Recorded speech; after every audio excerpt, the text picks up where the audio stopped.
welcome to today's discussion on pressure points, the hidden dangers of high blood pressure. I am Richa Jain Kalra.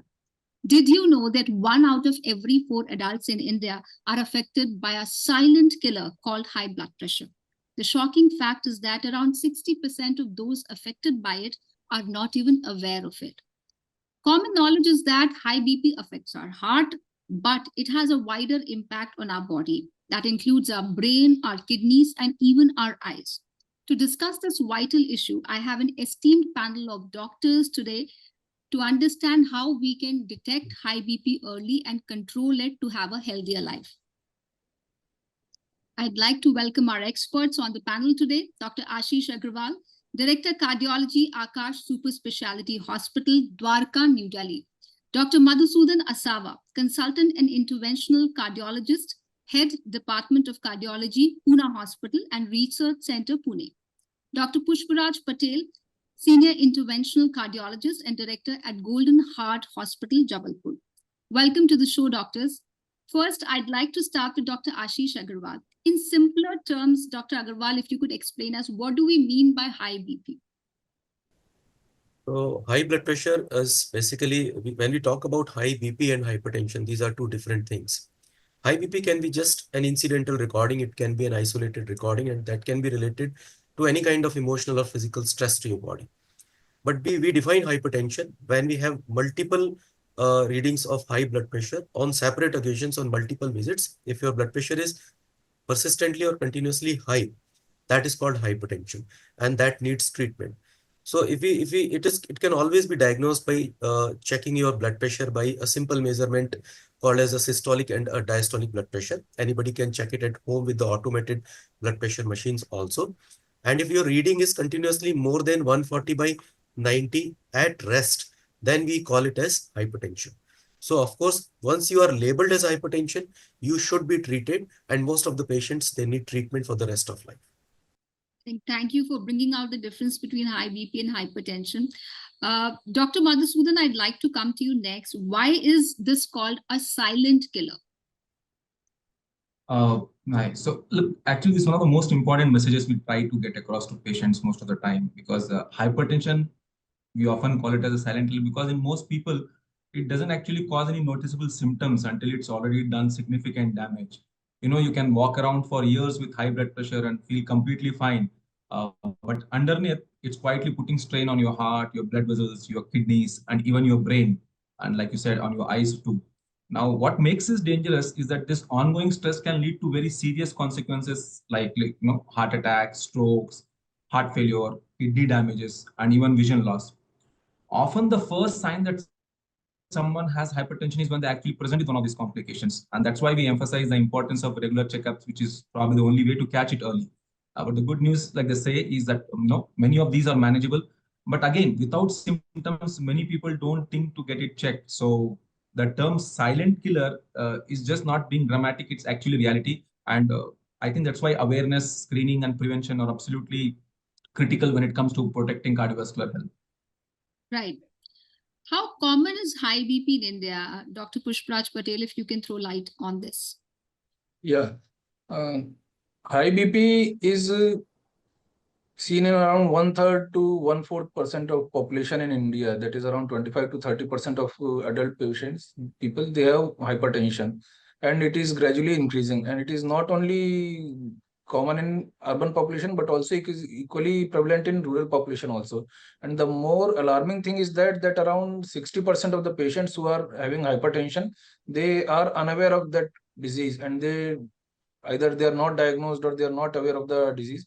And out of those patients who are having hypertension, only 15% of patients, they have the control on the blood pressure, that is good control on the blood pressure with medication or lifestyle modification.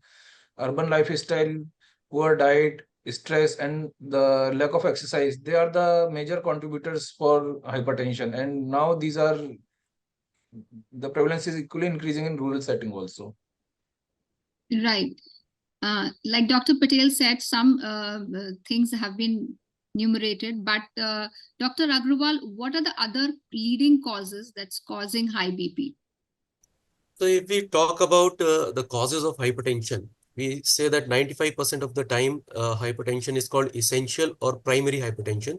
That means it actually has no reason. 5% of the cases can have some reasons, which is called as secondary hypertension. We'll not discuss in detail about the causes. But if we talk about some risk factors, that as we see that I always say that hypertension is a disease of modernization. It's a disease of, you can call it as a taste also. It's a disease of tongue also. So we see that hypertension is more common if you see in the rural areas, the incidence is 10%. If in the urban areas, the incidence is 30%. As Dr. Pushparaj Patel already said that there are some risk factors for hypertension. For example, lack of exercise, rising weight, smoking, alcohol, stress. These are all the risk factors where a patient is more likely to develop hypertension. So I think this urban lifestyle is causing more and more people with hypertension. And the biggest problem is the inertia. That means the unawareness of hypertension in patients. And secondly, even if so many people are aware that they have hypertension, they still have an inertia of taking medicines. They are not able to accept that they probably will need to take medicine for the rest of life. I think this is a very crucial thing, that there is less acceptance that the medicine has to be taken throughout life for hypertension. When we say that high BP also affects our brain, it becomes a very important, very significant factor. Dr. Madhusudan, could you explain that? Yeah, of course, high BP can in fact have a very profound impact on the brain. And again, the damage often builds up silently over time, like I discussed earlier in the last question. Now, one of the most serious consequences is a risk of stroke, increased risk of stroke. Now, when your blood pressure is consistently high, what it just puts extra force on the walls of your arteries, including those that supply the brain. So over time, this can cause those vessels of the brain to narrow, to weaken, or even rupture. Now, if a vessel in the brain bursts or gets blocked, it can cut off the blood flow to the part of brain which is supplying, and that's essentially what a stroke is. But it doesn't stop there. The problem is that chronic hypertension is also linked to what we call as cognitive decline and dementia, particularly in medical jargon called as vascular dementia. Now, that happens when the brain doesn't get enough consistent blood flow over a period of time, leading to gradual damage to the brain tissues. Eventually, it starts to show up as memory problems, slowed thinking, and difficulty with tasks. So, even conditions, like small vessel disease, what we call in medical language, which affects the tiny arteries deep inside the brain, they are tied again to high blood pressure. Now, this can lead to what's called as silent strokes, where there may not be much obvious symptoms at first, but over time they add and affect the brain function. So I think managing blood pressure is just about not about the heart; it's also absolutely about protecting your brain too. Right. We've talked about the brain. Now let's focus on the kidneys. Dr. Pushparaj, how does high BP affect our kidneys? See, the function of kidney is to filter the waste products from our blood out of the body. They have small blood vessels, and the blood passes through these blood vessels, and the toxic products, they are filtered from these blood vessels out of in the urine. If the blood pressure is persistently high, these small blood vessels, they get narrowed because of the persistently raised blood pressure, and high blood pressure damages these small blood vessels. It makes harder for the kidney to do its work, and over time this finally leads to chronic kidney disease or renal failure, and a lot of patients, they end up in dialysis. In fact, hypertension is the second most common cause of renal failure in India after diabetes, so it damages kidney a lot. Right. So that's quite a serious aspect of hypertension, that kidneys have to be protected as well. Coming to eyes, Dr. Ashish, how our eyes are affected by high BP? So if you talk about damages caused by hypertension, we have to understand that every part of your body, right from head to toe, can be affected by hypertension. It's not an organ-limited disease. It affects the entire body. And if you see, the mechanism actually remains almost same everywhere. You see, your blood vessels are supplying blood to your entire body, and blood vessels are everywhere. If they are subjected to high blood pressure for a long time, that high blood pressure is consistently and they are continuously damaging your blood vessels in every organ. And if it is in the eyes, there is a condition called as a hypertensive retinopathy. That means you have the retina in the backside of your eye. And if it is damaged by hypertension, that is called as hypertensive retinopathy. And it can actually cause vision loss, distorted vision. Simultaneously, it can cause, see, if your blood pressure is high, it can cause bleeding also in any part of the body. It can cause bleeding from your nose, inside your brain, and similarly, it can cause bleeding inside the eye also. Right. Dr. Madhusudan, when we say a big population of those affected by hypertension are not even, or high BP, are not even aware of this. So are there any warning signs of high BP that, people can take cognizance of? Yeah, unfortunately, in a nutshell, not much. Look, most of the time, what happens is high blood pressure has no warning signs, and that's what makes it so dangerous. You can feel completely fine, but your heart and blood vessels may be under constant strain. Like last question we discussed, that's why we call it a silent killer. But in some cases, if the blood pressure gets very high, people might notice symptoms like headaches, dizziness, bleeding from the nose, or blood vision. But these usually don't appear until the condition is very severe, and by then the damage may already be happening. So the truth is that you can't rely on how you feel to know if your blood pressure is high. The only way to find out is to get it checked regularly. It's a quick, painless procedure and can help you avoid serious problems like heart attacks, strokes, or kidney damage, and later on cognitive declines. So one would suggest for a larger population, for the society, not to wait for symptoms. Check your blood pressure. It's one of the simplest steps you can take for your long-term health. Dr. Pushparaj, when we say that we should check our blood pressure, like it should be for everybody, do you suggest that? How can I know I have high BP? If I'm feeling all right, do you suggest some periodic tests for everybody, irrespective of whether they are feeling good or not? To diagnose hypertension, the only way is to check the blood pressure. A lot of times it happens, some patients come and their relative, they get their blood pressure checked. Their blood pressure comes to be high and machine is showing wrong reading. I don't have any blood pressure. And then on a few follow-up visits, their blood pressure remains to be high, and then they accept that they are having hypertension. So everyone should have their blood pressure checked either at doctor's clinic or at some health camp or home BP monitor or pharmacy or wherever it is possible. And regular monitoring is very essential, either in form of clinic. Now everyone is, a lot of patients, they are keeping blood pressure machine at home to regularly monitor, home blood pressure monitoring or ambulatory blood pressure monitoring. These can help in diagnosing the exact blood pressure and to adjust the dose of the medicines.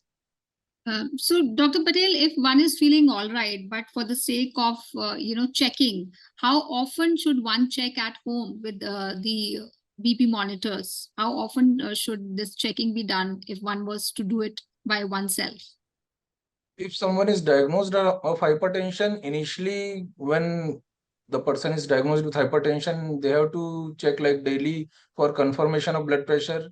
And once he's diagnosed that he's having a hypertension, now he's started on lifestyle modification along with treatment, then around once in a week, they can get their blood pressure checked to see whether the blood pressure is under control or not. And if someone is not having hypertension, just for diagnosing or for screening purpose, once in every 3 months or 6 months, everyone should get their blood pressure checked to see whether they have developed hypertension or not. Okay, that's a good point. That once in every 3 or 6 months, they should get it checked if you're feeling all right, for the sake of screening. Coming to lifestyle changes, Dr. Ashish, how can lifestyle changes help control high BP?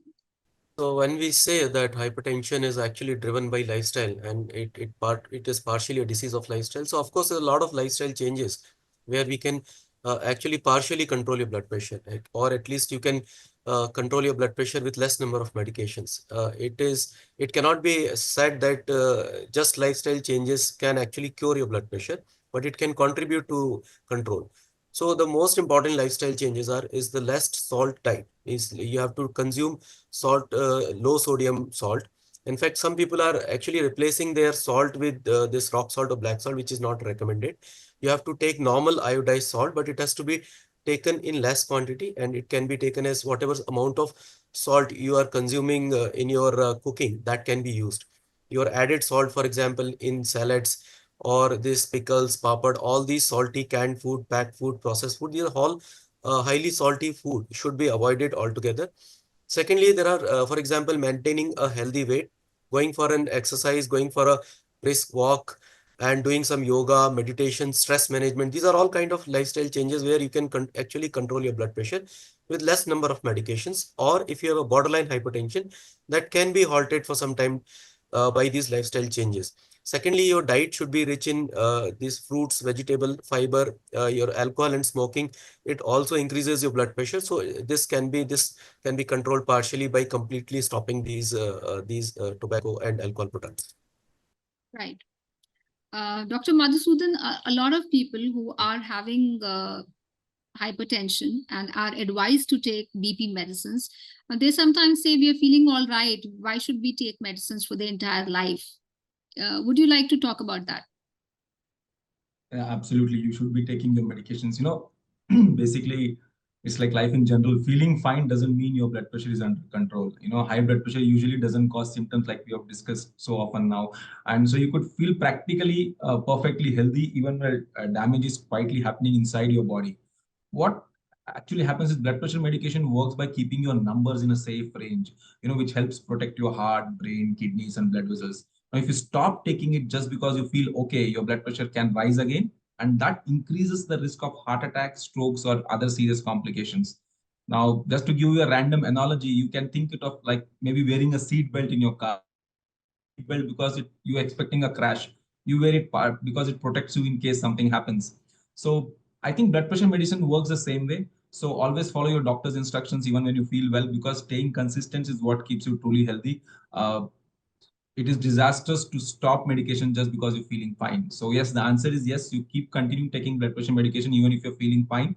And the key is measurement of blood pressure, like my colleague was saying. Uh, Consistent measurements of blood pressure, either home blood pressure monitoring or with your local general practitioners. Okay. So, Dr. Patel, if one is diagnosed with high BP, we have discussed different aspects of it. What should be the first thing that one should do?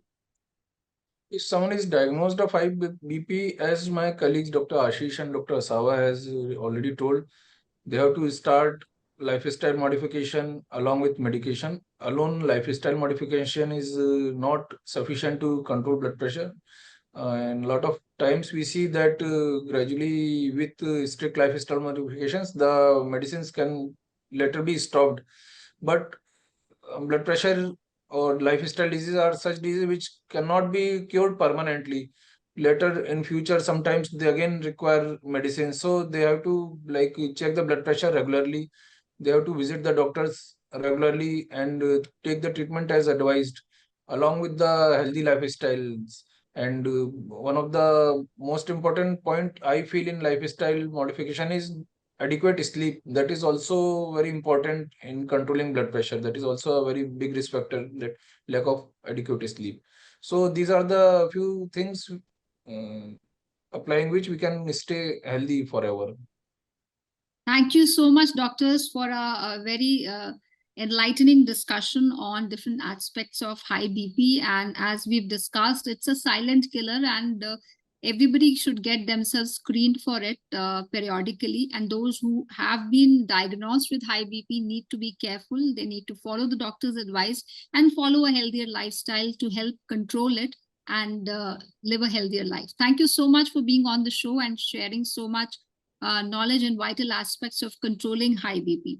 I'm sure our audience will have very important takeaways from this discussion. Thank you once again. Thank you.